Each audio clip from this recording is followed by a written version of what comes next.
Govinda Gopala. Hello my dear friends, आप लोगों का बहुत बहुत स्वागत है बालाजी इंडियन कोडर्स में। और जैसा कि हमने अपनी पिछली क्लासेस में सी प्लस का तो मान के चलो आप केवल 5% हमने पढ़ा है, केवल थोड़ा सा एक आइडिया बताया कि सी प्लस प्लस आप अनजान ना रहो सी प्लस प्लस से। बाकी हमने सी लैंग्वेज को पूरा डीपली पढ़ा है। सी इसलिए पढ़ा है क्योंकि वो बेसिक है। लेकिन अब जो हम पढ़ने जा रहे हैं वो हम पढ़ रहे हैं अब रियल टाइम चीज़ों। अब हम जो सॉफ्टवेयर डेवलपमेंट करते हैं, जिनका यूज होता है सॉफ्टवेयर बनाने में, कैसे कैसे बनता है, वो हम सभी चीज़ों को वन बाय वन स्टेप पढ़ेंगे, जिससे कि आप एक सॉफ्टवेयर इंडिविजुअली सॉफ्टवेयर आप बना सकते हैं। तो आज हम शुरू करेंगे। सी शार्प, आपने इसको कहते हैं सी शार्प, ठीक है ना। सी शार्प पढ़ेंगे हम। लेकिन ये सी शार्प जो होता है चलने के लिए अलग से भी चल सकता है, लेकिन इसका जो मेन प्लेटफॉर्म है वो है डॉट नेट। तो हम ये प्लेटफॉर्म होता है, ये डिपेंडेंट है इसमें प्लेटफॉर्म में डॉट नेट। इसको हम शॉर्ट फॉर्म में डॉट नेट भी कहते हैं, ऐसे, ठीक है। तो हम अब धीरे धीरे चीजों को थोड़ा थोड़ा करके ऐसा बताएंगे जिससे आपको पढ़ने में इंटरेस्ट भी आएगा, क्योंकि ये अब जो हम पढ़ेंगे तो बहुत आपको इंजॉय होगा इसमें। आप इसमें बहुत अच्छी तरीके से आप इसको समझ करके आप प्रैक्टिकल करेंगे। जब कंप्यूटर प्रैक्टिकल करेंगे, जो आप रियल टाइम में देखते हैं उसी चीज को जब आप बनाएंगे तो आपको बहुत मजा आने वाला है। तो गाइस, श्योर है कि आपको बहुत अच्छा लगने वाला है, तो हमारे साथ आप बने रहिएगा। एक एक करके हम सारी क्लासेस पढ़ेंगे, लेकिन कुछ अभी जो सी शार्प और बेसिक डॉट नेट का है उन चीजों को हम पहले क्लियर करते हैं, जिससे आपको पता तो चले कि आपका जो है तो जो हम पढ़ाएंगे इसमें जो बताएंगे हम, तो वो कैसे कैसे काम कर रहा होता है, अंदर से कैसे काम कर रहा होता है। जैसे आप एक मान लीजिए, आपने ड्राइविंग स्कूल में देखा होगा, ड्राइविंग स्कूल क्या होता है, आपको ड्राइविंग सिखाता है, लेकिन साथ ही साथ क्या करता है, ड्राइविंग स्कूल में आपको सभी पार्ट्स के बारे में बताए जाते हैं। इसका कैसे फंक्शनैलिटी होता है, कैसे काम कर रहा होता है, ये कैसे कैसे काम करेगा, कभी गड़बड़ हो जाए तो उस चीज को देखना चाहिए। सबसे पहले आपको इस चीज को यूज करना होता है, मतलब कैसे आपको कोई अगर मान लीजिए पंचर हो गए तो आपको टायर देखना है, इस तरीके से बताया जाता है इसमें। आपको अगर आपकी कुछ स्टेपनी प्रॉब्लम आ गई, तो या डिक्की में कोई आ गई, या कोई इंजन में प्रॉब्लम आ गई है, तो आपको कैसे आपको बोनट खोलना है, किस तरीके से इसको हम इन्वेस्टिगेशन करना है, बैटरी खराब हुई तो कैसे देखना है, वो सारी चीजें एक एक चीज करके बताते हैं। तो इसमें जो है हम ऐसा ही सी शार्प डॉट नेट के साथ जो है तो हम करने वाले हैं। लेकिन उसके पहले जब आप ड्राइविंग करने से पहले मैं आपको सारी चीजें उसके बेसिक्स बता दूंगा। जब बेसिक्स बन जाएगी तो आपको ड्राइविंग करने में बहुत मजा आने वाला है। तो अब मैं आज आपको सबसे पहले dot net C sharp language पढ़ाने वाला हूं। और प्लेटफॉर्म, जो हमारा प्लेटफॉर्म है, वो प्लेटफॉर्म क्या है, ये लैंग्वेज है, इसको लैंग्वेज कहते हैं। लैंग्वेज, ये लैंग्वेज है, जैसे कि सी है, C++ है ना, कोबोल है, ये कई लैंग्वेज होते हैं। वैसे ये लैंग्वेज है सी शार्प, इसको सी हैश भी कहते हैं, सी शार्प भी कहते हैं, ठीक है ना। और ये डॉट नेट क्या है, डॉट नेट जो है क्या है, फ्रेमवर्क है, ठीक है ना। अब फ्रेमवर्क क्या होता है, फ्रेमवर्क वो होता है जिसमें हमारी वो चीजें काम कर रही होती है। जैसे मान लीजिए कि एक फैक्ट्री है, फैक्ट्री में टायर बनता है सपोज दैट, तो वो टायर की एक फैक्ट्री कहलाती है। वो उस टायर को के बनने के लिए फ्रेमवर्क हो गया, ठीक है ना, एक फ्रेम हो गया जिसमें उसमें वर्क किया जा रहा है।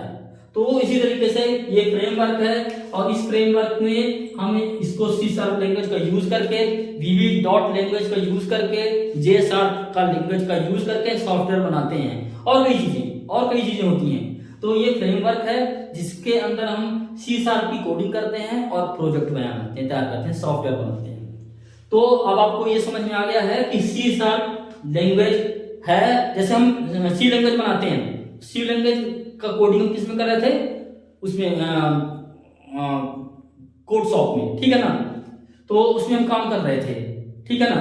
अब हम इसको जो बनाएंगे फ्रेमवर्क का यूज करेंगे C#.NET का तो हम इसको क्या कहते हैं, किसमें यूज करेंगे, हम विजुअल स्टूडियो में तैयार कर सकते हैं, विजुअल स्टूडियो कोड में तैयार कर सकते हैं, कई ऐसे हैं। तो हम साथ ही साथ ये दोनों मिला करके क्या होता है C#.NET।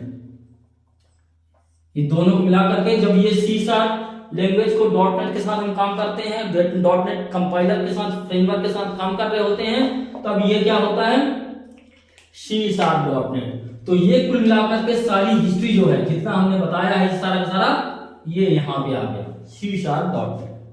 तो C# लैंग्वेज है, .NET फ्रेमवर्क है, तो इसको कहते हैं C#.NET। C#.NET के अंदर काम कर रहा है, फ्रेमवर्क के अंदर काम कर रहा है।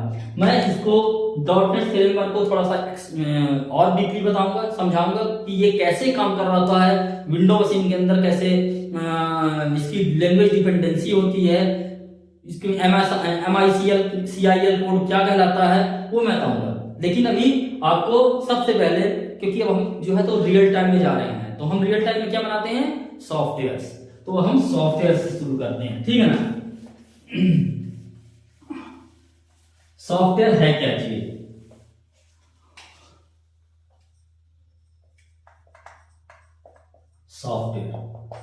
सॉफ्टवेयर क्या चीज है, सॉफ्टवेयर क्या है, सेट ऑफ इंस्ट्रक्शंस, ठीक है ना, activities, set of activities is called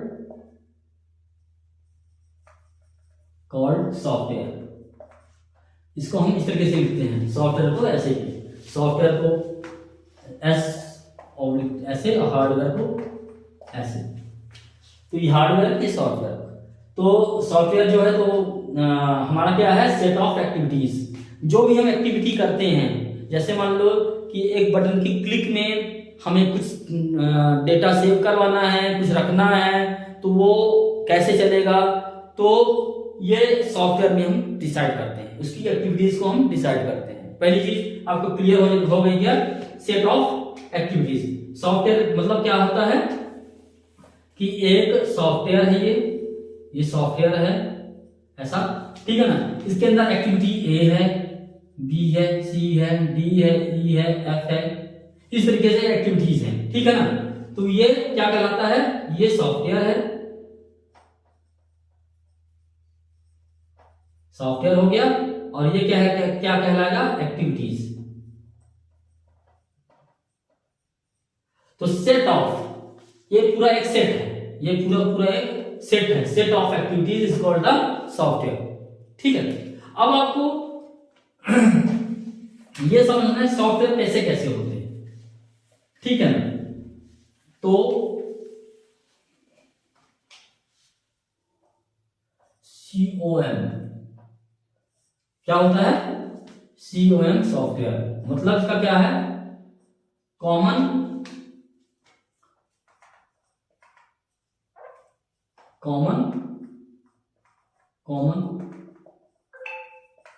oriented model, ठीक है ना। इसका पूरा नाम क्या है, कॉमन ओरिएंटेड मॉडल। क्या है, common oriented model, COM, common oriented model. अब इसमें क्या है कि हम एक तो क्या काम करते हैं कि हम इसमें जो है तो एक्टिविटीज इंटीग्रेट करते हैं, मतलब हमारे पास कंपोनेंट बने हुए हैं, हम एक कॉमन कंपोनेंट बना देते हैं सभी सॉफ्टवेयर के लिए। मतलब सॉफ्टवेयर एक ऐसी चीज है जिसमें सभी को हम एक जगह रख करके कॉमन कर लेते हैं, बना लेते हैं, बीच में रख देते हैं। तो जैसे मान लो ये हमारा सॉफ्टवेयर है,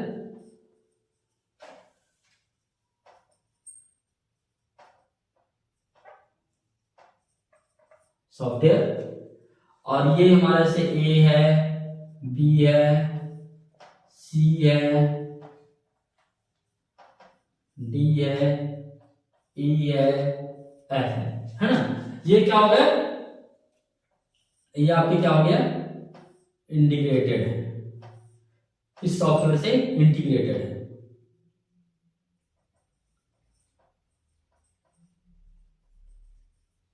इंटीग्रेटेड है, ठीक है।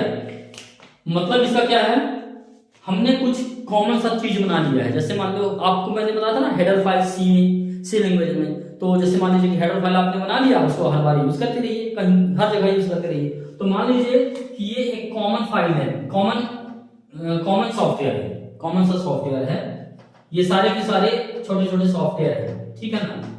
अब ये कॉमन है, हमने उठा करके इसके अंदर यूज कर लिया, यहाँ पे इंटीग्रेट कर लिया। अब मैं आपको एग्जांपल बताता हूँ। जैसे मान लीजिए कि हमने एक सॉफ्टवेयर बनाया, उसमें हमने मैथ की फाइल रख ली, इनपुट आउट की फाइल रख ली, सिस्टम की फाइल रख ली, फाइल जो फाइल रिलेटेड कोडिंग है उसकी भी फाइल रख ली। तो जितने भी हमने छोटे छोटे क्लासेस हैं, सॉफ्टवेयर्स हैं, उनकी हमने इंपोर्ट कर लिया, इसमें इंपोर्ट कर लिया। तो और फिर उसमें ही कुछ और अलग से ऐड कर दिया अपना जो हमें अचीव करना है। जैसे मान लीजिए कि मैथ की ले लिया हमने फाइल, मैथ में आपका ऐड है, सब्ट्रैक्ट है, सब कुछ है। अब उसका जो उसमें हमने कुछ कैलकुलेशन बना लिया। जैसे मान लीजिए कि आपका डिवाइड का बना लिया हमने, या फिर सिंपल इंटरेस्ट का प्रोग्राम बनाया, तो उसमें मैथ का यूज हो रहा। तो दैट मीन्स हमने कॉमन कंपोनेंट बना लिया है, कॉमन, ठीक है ना, ओरिएंटेड मॉडल इसको कहते हैं, कॉमन ओरिएंटेड मॉडल। इसमें हमने कॉमन सी चीजें बनी हुई हैं, जिसको हम रीयूज कर रहे हैं, इसको हम यूज कर रहे हैं बेसिकली। तो ये इंटीग्रेट हो रहा है इसमें, इसके साथ, इस सॉफ्टवेयर के साथ इंटीग्रेट हो रहा है, ठीक है ना।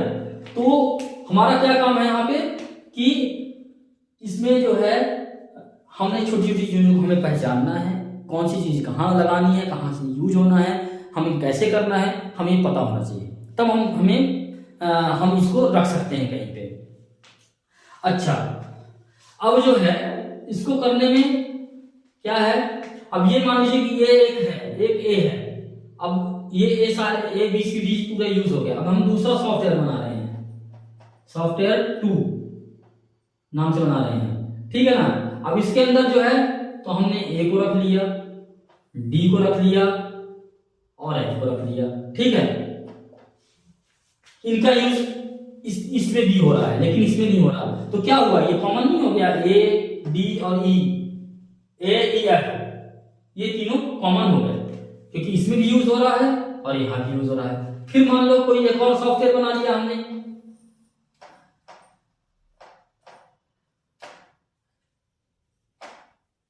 हमने एक और सॉफ्टवेयर बना लिया, सॉफ्टवेयर 3, जिसमें बी का यूज हो रहा है और डी का यूज हो रहा है, केवल 2 का यूज हो रहा है। मान लो एफ का भी कर रहे हैं हम। तो मतलब क्या है कि ये कंपोनेंट्स बने हुए हैं हमारे पास, छोटे छोटे सॉफ्टवेयर बने हुए हैं, क्लासेस बने हुई हैं, उन्हीं को हम उठा करके हम यूज कर रहे हैं, ठीक है।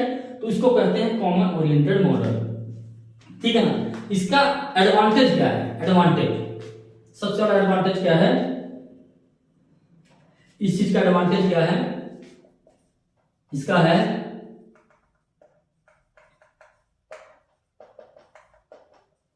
मेंटेनेबिलिटी।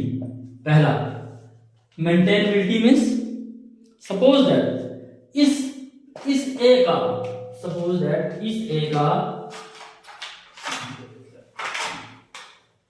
का अगर हमें कहीं पे लग रहा है कि गड़बड़ है, हमारे रिक्वायरमेंट को फुल नहीं कर पा रहा है, इन तीनों में चेंज करना है, तो हम इसको मेंटेन कर सकते हैं, क्योंकि ये तीनों जगह यूज हो रहा है, दोनों जगह यूज हो रहा है। अब एफ को आप देखिए, एफ को यहाँ भी यूज हो रहा है, यहाँ भी यूज हो रहा है और इसमें भी यूज हो रहा है, तीनों जगह यूज हो रहा है। तो जो ये एफ है, इस एफ में अगर कोई चीज हमें लग रहा कि और अपेंड करना है, तो हम एक जगह इंप्लीमेंट करेंगे और तीनों जगह ये अपने आप पहुंच जाएगा, तीनों जगह। क्योंकि हम एक जगह केवल यूज इसका हम बनाएंगे या एडिट करेंगे और ये तीनों जगह इफेक्ट इसका पहुंचेगा, तीनों जगह। तो इसको कहते हैं मेंटेनेबिलिटी। हमें मेंटेन करना इजी हो जाता है, क्योंकि हमें तीनों जगह अलग अलग जाके ही ठीक करना है। हमें एक जगह ठीक करेंगे, एक जगह केवल, और तीनों जगह अपने आप हो जाएगा, ठीक है। तो ये कहते हैं मेंटेनेबिलिटी मींस मेंटेनेंस कम लगता है इसका, है ना। जैसे मान लीजिए कि कोई एक आप ऐसा चीज कॉमन सा बना लेते हैं जिसमें आप जैसे एक समय एक टाइम एक रियल टाइम देखिए, जैसे एक मशीन आती है, एक मशीन है कि जैसे झाड़ू भी लगाती है, पोछा भी लगाती है, ठीक है ना। तो हम उसमें जो है तो क्या करते हैं, हम एक साथ ही दोनों काम हो जाता है मेरा, ठीक है ना, कि हमने झाड़ू पोछा भी एक साथ हो गया, मतलब एक साथ मशीन चला दिया, चल गया सब कुछ। अगर कुछ भी बिगड़ा उसी में बना दिए, तो झाड़ू वही काम हो रहा, उसका भी हो रहा। जैसे रोटी बनाने वाली मशीन है, रोटी बनाने वाली मशीन क्या करती है कि आपका आटा रखते हैं, उसमें डाल देते हैं, एक क्वांटिटी वो अपने आप अरेंज करता है कि हमें मान लो 100 लोगों के लिए खाना बनाना है या 200 लोगों के लिए रोटी बनाना है, तो हमने 200 डाल दिया, कितनी क्वांटिटी डालना है केजी, वो अपने आप ही उसमें ले लेता है कि हमें इतना ही केजी डालना है, ठीक है ना। केजी हमने डाल दिया, उसके बाद जो है तो अपने आप वो गुथेगा, फिर उसमें बनेगा, बेलेगा, फिर जाकर के वो सेकेगा, तो कंप्लीट हो जाता है। तो मतलब कहने का ये कि वो इसका रीयूज हो रहा है पूरा तरीके से, पूरी तरीके से उसकी मेंटेनेबिलिटी कम आ रही है। तो हमारे जब सॉफ्टवेयर होता है, तो एक सॉफ्टवेयर को अगर हमने मेंटेन करने में टाइम लगता है, तो 3 को करने में कितना टाइम लगेगा, बहुत ज्यादा लगेगा। तो हम एक जगह अगर हम ठीक करेंगे एक ही जगह, तो वो तीनों जगह ठीक हो जाएगा। तो हमें सबसे अच्छा ये चीज हो गया कि नहीं, मेंटेनेबिलिटी, कम मेंटेनेंस। क्योंकि अगर मान लो कि हमारा 3 जगह काम खराब होता है, तीनों जगह मान लो कि इसमें भी सॉफ्टवेयर 1 2 3 तीनों में एफ का यूज है, अब एफ में कोई दिक्कत है, नहीं ठीक करना है, जो कि उसमें मेंटेनिंग करना पड़ेगा, तो हमें एक डेवलपर लगा देंगे हम, एक डेवलपर जो है तो ठीक करेगा, फिर तीनों जगह अपने आप ठीक हो जाएगा। अगर मान लो ये एफ नहीं होता, अगर हमने इसके अंदर एफ यूज किया होता, इसके अंदर डेवलप किया होता, यहाँ पे इस एफ को इसी के अंदर डेवलप किया होता, तो ये एफ यहाँ भी और यहाँ भी तीनों जगह हमने एफ को इम्प्लीमेंट किया। अब तीनों जगह एफ गड़बड़ है, रिक्वायरमेंट नहीं आ रहा, ठीक करना है, तो हमें एक डेवलपर यहाँ लगेगा, एक डेवलपर यहाँ लगेगा, एक डेवलपर यहाँ लगेगा, 3 डेवलपर लगेंगे, तो उसकी मेंटेनेबिलिटी कॉस्ट बढ़ जाती है। तो इसलिए इसको कहते हैं, एक फीचर इसका है मेंटेनेबिलिटी, मेंटेनेंस चार्ज कॉस्ट बढ़ जाता है, घट गया है, इसमें कम हो गया है। दूसरा क्या है, रीयूजेबिलिटी।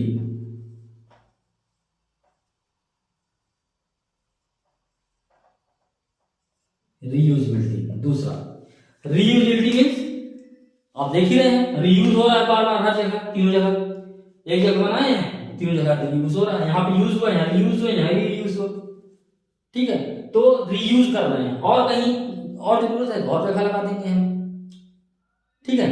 तो ये रीयूजेबिलिटी इसकी हो गई, हम उसको बार बार यूज कर रहे हैं, रीयूज कर रहे हैं। तो कहने का मतलब ये है कि हम एक बार बना लिया हमने, अब बार बार खाते रहे उस चीज को, जब भी बना ली जो भी चीज, अब उसका केवल यूज करना है, हमने डेवलप कर लिया, अब केवल हमें उठा के क्लास लगा देना है, उसका रेफरेंस लगा देना है बस, और कुछ नहीं करना। तो ये जो है तो इसको कहते हैं रीयूजेबिलिटी। फिर तीसरा क्या है,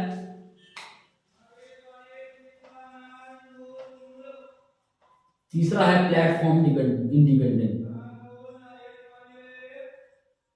प्लेटफॉर्म इंडिपेंडेंसी,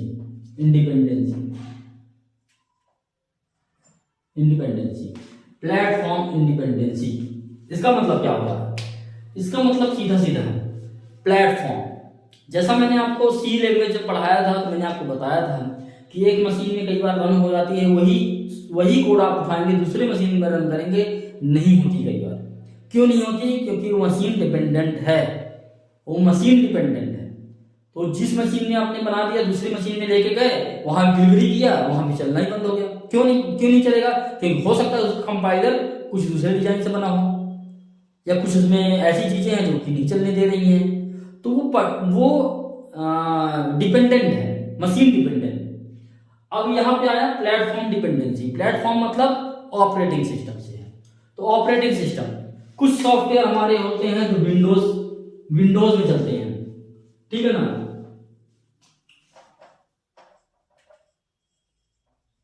विंडोज है, यूनिक्स है, यूनिक्स और लिनक्स, फिर मैक है, एप्पल, जो एप्पल के आप यूज करते हैं, मैक है, ये सारे ऑपरेटर्स हैं और बहुत सारे हैं, बहुत सारे हैं। तो ये क्या है कि जब हम इन चीजों को यूज करते हैं ना तो हमारे पास कुछ और फीचर आ जाती है प्लेटफॉर्म इंडिपेंडेंसी की।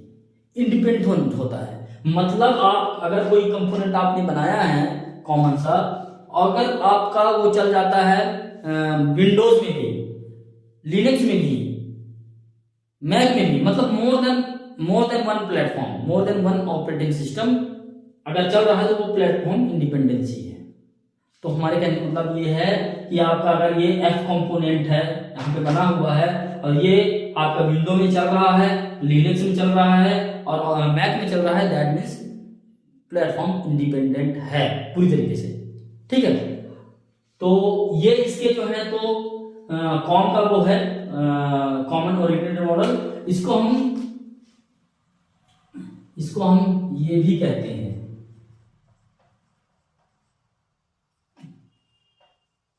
कंपोनेंट ओरिएंटेड मॉडल, क्योंकि ये सारे छोटे छोटे कंपोनेंट हैं हमारे पास, छोटे छोटे कंपोनेंट हैं, वो उन कंपोनेंट को हमने यूज किया है हर जगह। तो ये आप कह सकते हैं कि आपका पूरी तरीके से एक सॉफ्टवेयर जो बनता है, तैयार होता है, उसमें हम कई जगह कॉम यूज करते हैं। वो मैं आपको बताऊंगा जब हम जैसे जैसे यूज करेंगे वहां पे हम बताएंगे। ठीक है, तो अभी गाइस मुझे यकीन है कि आप लोगों को यहाँ तक ये समझ में आया होगा। आपकी हम एक इंट्रोडक्शन की क्लास लिए हैं, थोड़ी सी, कुछ ज्यादा नहीं बताया है, केवल बताया है C# के बारे में और थोड़ा सा कंपोनेंट ओरिएंटेड मॉडल के बारे में बताया है। अब हम जो है तो नेक्स्ट धीरे धीरे इसके जो है तो मेन फीचर्स पे चलेंगे, C# के और डॉट नेट के वर्जन्स बताएंगे, क्या होते हैं डॉट नेट, क्या होता है, कैसे काम करता है, ये सब चीजें हम बताएंगे। तो गाइज हम नेक्स्ट क्लास में मिलते हैं, तब तक के लिए थैंक यू, बाय बाय।